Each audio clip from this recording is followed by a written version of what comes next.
자, 이번 강의는 윈도우 7 최저가 팁에 대해서 말씀드리겠습니다. 윈도우 7 백업 및 복원을 어떻게 하느냐, 그 방법론에 대해서 강의를 시작하도록 하겠습니다. 자, 윈도우를 백업하는 툴은 여러 가지가 있어요. 보통 대표적인 게 고스트라는 툴도 있고요. 또 윈도우 P라는 툴도 있지만 글쎄 초보자들이 그 툴을 이용해서 구하고 하기 위해서는 약간의 좀 기술이 필요하죠. 하지만 윈도우 7에 포함되어 있는 백업 및 복원 기능을 사용하면 쉽게 또 고스트와 같이 쓸 수가 있기 때문에 윈도우 7에 내장되어 있는 백업 복원 기능을 사용하는 것을 권장드립니다. 자, 그러면 백업 및 복원을 어떻게 하느냐. 먼저 윈도우 7을 설치하기 전에 파티션을 2개 이상으로 나눠야 되겠죠. 뭐 어떠신 분은 파티션을 지금 요 화면에서 보면 저는 3개를 이렇게 나눠 놨는데 C만 하나 이렇게 파티션을 하나만 나눠 가지고 뭐 백업을 한다 생각하시는 분이 있는데 할 수가 없잖아요. C 하나만 잡으면 이미지, 즉 7 이미지를 어디다가 저장을 해야 되는데 저장할 공간이 없지 않습니까? 그래서 보통 파티션을 이렇게 2개로 나눠서 보통 씁니다. 저는 이제 3개로 나눴는데 하나가 C가 이제 윈도우가 설치되는 영역, D는 이제 내 개인 데이터 보관되는 영역, F라는 요 부분이 내가 이제 7을 설치하고 나서 백업하는 그런 공간으로 쓰기 위해서 3개를 나눴습니다. 보통 2개로 나누시는 분도 있고요. 그건 유저의 어떤 성격에 따라서 틀린 거니까 이렇게 2개 이상으로 파티션을 나눠야지 윈도우 7을 7 이미지를 갖다가 저장할 수 있는 공간이 마련된다 하는 거죠. 요걸 머릿속에 기억해 두시고요. 백업을 어떻게 하냐면 윈도우 7을 설치하고 나서, 그죠? 운영체제를 설치하고 나서 그 다음에 이제 하는 작업이 드라이버 설치를 하겠죠. 뭐 그래픽 드라이버, 사운드 드라이버, 뭐 그런 여러 가지 드라이버를 잡은 다음에 여러분이 그 사용하고자 하는 어플리케이션들, 한글이라든가 오피스라든가 아니면 동영상 툴이라든가 또 뭐 그래픽 디자인 하시는 분들은 뭐 포토샵이라든가 일러스트라든가 또 뭐 동영상 편집하시는 분은 뭐 어도비 프리미어라든가 뭐 이런 여러 가지 툴들을 다 깐 상황에서 백업을 해야 그게 정상이다. 왜냐면은 복원이라는 것은 어떤 그 문제가 있을 때 내가 최초에 깔았던 그 상황으로 되돌리기 위한 작업을 하는 건데 윈도우만 설치한 상황에서 백업을 하면 나중에 또 드라이버 설치해야 되죠. 또 어플리케이션 설치해야 되죠. 이중 작업이 되니까 진정한 백업이라는 것은 윈도우 설치를 하고 그 다음에 필요한 드라이버를 다 깔고 필요한 어플리케이션 다 깐 상황에서 그 이미지를 갖다가 백업을 하는 것이 정상이다. 이렇게 이제 생각하시는 게 좋겠죠. 자, 그럼 복원은 언제 하냐? 우리가 운영체제를 사용하다 보면은 뭐 갑자기 뭐 브루 스크린 안 되든가 아니면 오류가 뜬다든가 뭐 여러 가지 현상이 일어날 거예요. 그때는 어차피 기본적인 조치라도 안 된다 그러면은 윈도우 재설치밖에 없는데 그럴 때 또 재설치라 할 경우는 뭐 여러 가지 시간 요소라든가 뭐 낭비 요소가 많이 생기죠. 그러기 위해서 이렇게 백업을 해두고 복원을 하는 거죠. 요즘은 뭐 복원하는 그런 시점들이 많이 생겨요. 왜냐면 모든 어떤 소프트웨어 발달 또는 내지는 어떤 바이러스도 진화되어 가고 있기 때문에 요즘에 랜섬웨어라는 것들이 많이 출현하죠. 그래서 그 어떤 모든 파일을 암호화시키기 때문에 기존 데이터를 뭐 잃어버리는 것은 뭐 당연한 거지만 또 다시 설치해야 되는 그런 번거로움들이 많이 생기죠. 그래서 아직까지 백신으로 뭐 어떤 랜섬웨어를 치료하는 툴은 제 기억에는 거의 없는 걸로 알고 있습니다. 그래서 이제 복원업자한테 맡겨서 어떤 랜섬웨어를 복원하는데 그 100%는 아니라고 생각을 하거든요. 제일 중요한 것은 우리가 항상 그 필요한 데이터를 외장 하드에다 백업을 받아놓고 또 문제가 됐을 때는 복원을 위해서 복원하고 필요한 데이터를 복원하는 데다가 같이 깔아주는 이런 작업을 하면은 수월하겠죠. 하나 좀 말씀을 더 드려야 될 건 뭐냐면은 하드를 CD로 나눠 놓고 뒤에다가 개인 데이터를 다 저장했다. 그럼 랜섬웨어 걸리는 게 아니지 않느냐, C만 걸리는 게 아니냐 이렇게 얘기하는데 랜섬웨어는 한 하드에 파티션을 나눠 놨더라도 그 파티션을 가리지 않고 다 감염을 시켜버립니다. 그렇기 때문에 물론 뭐 외장 하드를 갖다가 컴퓨터에 연결해 놓고 계속 있었다 그러면 걔도 감염이 되겠죠.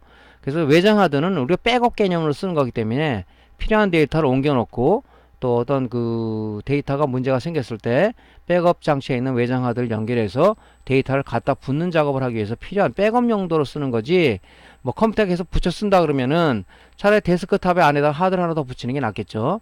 그래서 백업 하드, 즉 외장 하드를 갖다가 계속 붙여놓고 쓰시는 분이 있는데 그거는 잘못된 방법이 아닌가 이게 생각이 돼요. 물론 그렇게 쓰시는 분이 있어요. 요즘 이제 울트라북, 얇은 울트라 노트북을 보면 안에 SSD가 하나가 들어가 있는데 그게 이제 보면 2.5인치 SSD가 아니라 M.2 SATA라 그래가지고 USB 메모리처럼 조그만 것이 들어가 있기 때문에 용량이 적어요. 보통 128기가를 내장해서 많이 판매를 하는 것 같더라고요. 그럼 데이터 많이 쓰는 사람들은 데이터를 저장을 해야 되는데 128기가 갖고는 저장 공간이 부족하죠. 그때 외장 하드를 연결해서 계속 거기다 꽂아놓고 쓰시는 뭐 이유가 그런 게 아닌가 하는 생각이 드는데 좀 위험한 부분이죠. 지금 랜섬웨어 때문에 위험한 부분이 생각이 돼요. 그러니까 여러분들이 이제 개인 데이터를 백업 받는 것은 외장 하드에다 받는 것을 제가 권장을 합니다. 자, 그러면 이렇게 파티션을 지금처럼 이제 나눠 놨어요. 이렇게 나눠 놨으면 이제 그다음부터 윈도우 설치를 해야 되겠죠. 윈도우 설치를 다 하고 드라이버 잡고 그다음에 여러분들이 필요한 어플리케이션을 다 설치를 완료를 했다. 그 상황에서 이제 백업을 해야 되겠죠. 어떤 분은 한참 쓰다가 뭐 다 사용하다가 백업을 하시는 분이 있는데 그건 의미가 없잖아요. 그죠? 예를 들어서 그 안에 무슨 뭐 어떤 바이러스가 들어있는지 악성 코드가 감염이 돼 있는지, 그죠? 뭐 바이러스가 잠복해 있다가 어느 시점에서 기동하는 바이러스도 있기 때문에 그런 것은 권장사항이 아니고 처음에 포맷해서 다 깔고 나서 설치 다 한 다음에 그 다음에 이제 윈도우 이미지를 백업하는 것이 제일 최상의 방법이죠. 예. 자, 이렇게 해갖고 어떻게 백업을 하냐면은 윈도우 7 제어판에 들어가면요 이런 여러가지 메뉴가 있는데 시스템 및 보안이라는 그 메뉴 밑에 보면은 요 컴퓨터 백업이라는 게 있어요. 요걸 우리가 클릭을 합니다. 클릭해서 들어가면 요런 또 창이 뜨는데 좌측 상단에 보면 시스템 이미지 만들기라는 아이콘이 보이죠. 요거를 우리가 클릭을 합니다. 그러면은 윈도우 7이 스스로의 백업에 어떤 여유 공간이 있는 그런 부분들을 지가 알아서 이렇게 찾아요. 알아서 이렇게 쭉 찾습니다. 그 다음에 이제 찾았으면은 이제 자기가 어느 공간에다 저장하겠다. 예를 들어서 지금 백업이라는 F 공간을 찾았어요. 여유 공간이 68.86기가 여유 공간이 있다. 여기다가 백업을 해도 되겠냐 하고 이렇게 이제 지가 스스로 설정하죠. 아니면 뭐 여기 요 스크롤 바를 내려서, 그죠? 거기서 뭐 필요한 여러분들이 위치를 또 설정해도 되겠지만 보통은 이제 디폴트로 이렇게 합니다. 그래서 다음 아이콘을 이제 클릭하고 넘어가게 되면 어떤 드라이브를 백업하겠냐. 물론 뭐 C라는 것을 기본적으로 이렇게 표시를 해요. 근데 어떤 사람은 딴 데다가 운영체제를 까는 사람도 있겠죠. 그걸 여러분들 필요한 걸 위치를 갖다가 선택한 다음에 다음을 누르면 되겠지만 보통은 이제 우리가 C에다가 설치를 하기 때문에 보통 이제 한번 살펴는 봐야 되겠지만 보통 C에다가 운영체 설치하지 않습니까? 그래서 그런 걸 선택을 하고 다음을 클릭을 합니다. 다음 아이콘을 클릭을 해요. 그러면 이제 백업을 하기 시작을 해요. 쭉 백업을 합니다. 그죠? 그래서 뭐 백업 시간이 개인이 뭐 설치한 어떤 어플리케이션이 많을 경우는 조금 시간이 지체가 되지만 보통 뭐 운영체제 깔고 뭐 기본적인 어떤 동영상 플레이어 깔고 한글 깔고 오피스 깔고 그 상태에서는 뭐 많은 시간이 걸리지 않습니다. 테스트 해보니까 쭉 이제 지가 스스로 이제 F라는 드라이버에다가 백업을 이렇게 진행을 하겠죠. 진행이 이제 완료가 되면은 요런 메시지가 하나 떠요. 메시지가 시스템 복구 디스켓을 만들겠습니까? 예를 하게 되면은 부팅 디스크를 DV에다 만든다는 얘기니까 거의 안 하죠. 왜냐면 우리가 들어갈 때 그죠? 메뉴에서 하면 되는 거지 필요 없잖아요. 그러니까 아니오를 클릭하고 아니오를 이제 닫기를 클릭합니다. 백업이 완료됐죠? 닫기를 클릭합니다. 그럼 이제 백업이 완료된 거죠. 그럼 백업이 완료되면은 이제 F라는 아까 우리가 F라는 드라이버를 찾았지 않습니까? 여기 백업이라는 드라이버에다가 우리가 탐색기로 열어서 들어가면 요 백업 폴더가 하나 생겼어요. 윈도우즈 이미지 백업이라는 이 폴더명을 제가 스스로 만들어요. 폴더를 만들어서 이 안에 들어가면은 이 백업한 내용들이 쭉 있죠. 이렇게. 그래서 아 백업이 됐구나 확인하면 되는데 이렇게 놔두면 또 문제가 생기는 게 뭐냐면 지금 보니까 유저들이 보니까 뭐 스스로 컴퓨터의 속도를 올린다거나 아니면 불필요한 파일을 지운다 그래서 이게 뭐지? 이게 분명히 윈도우 이미지 백업이라는 것을 머릿속에 인식하고 있다가도 모르고 이걸 삭제해버리는 경우가 생깁니다. 삭제를. 그럴 땐 나중에 복원을 못하겠죠. 그래서 이 윈도우즈 이미지 백업이라는 이 폴더를 우리가 숨김 속성으로 해놓으면은 이 백업이라는 드라이버 안 나타나기 때문에 삭제가 어려우겠죠. 삭제를 미연에 방지할 수가 있다. 그래서 어떻게 하냐면은 마우스 커서를 윈도우즈 이미지 백업이라는 폴더 위에 놓고 오른쪽 마우스 클릭하면 이런 팝업 메뉴가 떠요. 거기서 속성을 누릅니다. 속성을 누르게 되면은 보통 시는 이게 숨김 속성에 체크가 안 돼 있어요. 숨김 속성에다 체크 마크를 하고 적용 확인을 누릅니다. 그러면은 뭐 하이 폴더에 적용하겠냐 그러면 이보다 뭐 확인을 당연히 누르겠죠. 확인을 누르고 뭐 이런 관리자를 뭐 이렇게 계속 하겠냐 그러면은 뭐 당연히 계속을 눌러야 되겠죠. 그 다음에 적용 확인을 누르게 되면 지금 윈도우 백업 받은 이미지는 당연히 숨김 속성이 보이질 않습니다. 그러니까 유저들이 이걸 실수로 삭제할 수 있는 그런 어떤 부분은 미연에 방지가 되겠죠. 그죠? 요렇게 해서 이제 그 윈도우 백업 폴더를 숨김 속성으로 해 놓으면은 우리가 실수로 날리거나 이런 부분을 미연에 방지할 수가 있는 거죠. 이렇게 합니다. 이래서 이게 이제 윈도우 백업을 하는 거예요.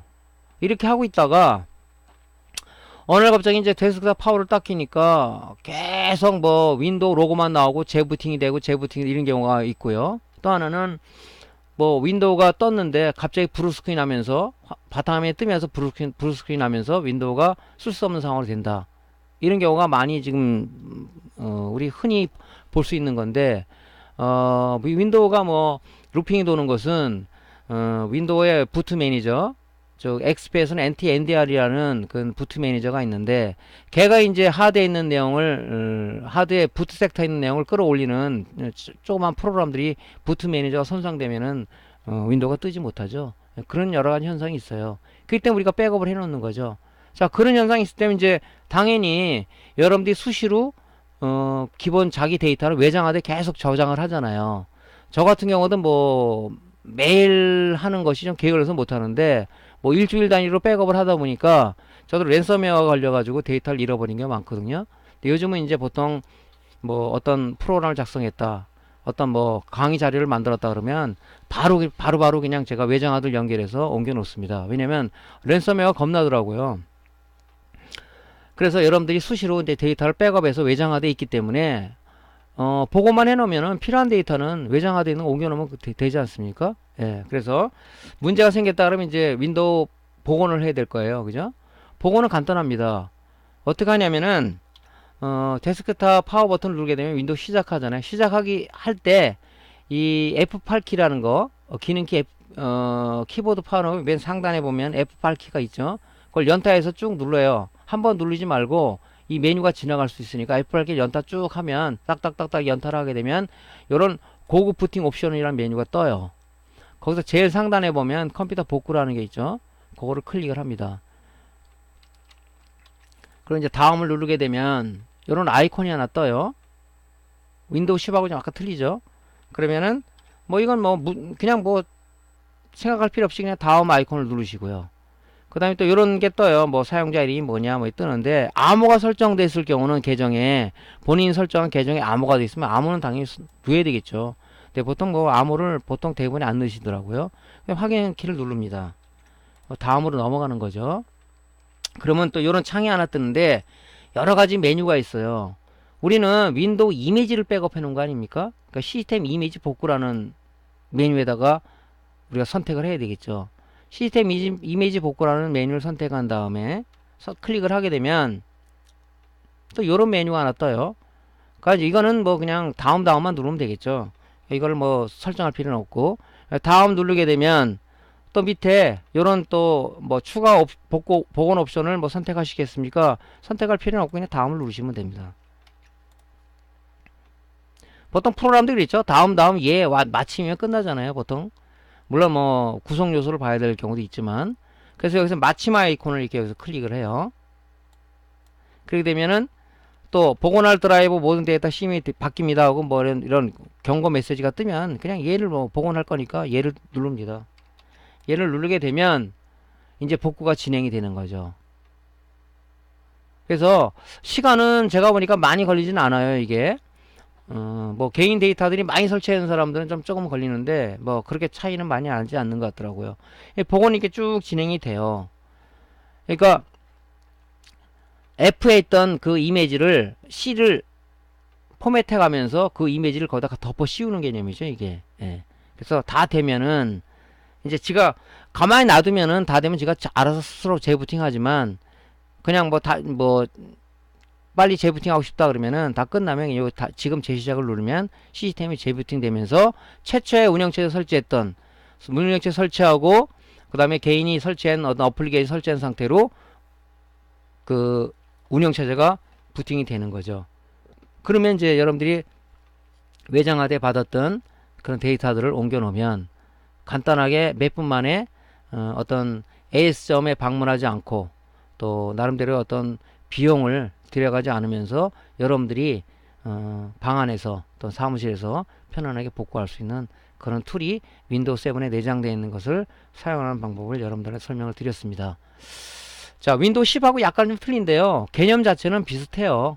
그러니까 여러분들이 운영체제를 깔고 나면 이런 이미지를 백업을 해 놓으면 나중에 복원하면서 여러분들이 시간적인 요소, 낭비 요소를 줄일 수가 있다. 그래서 오늘 복원에 대해서 백업 말씀드렸습니다.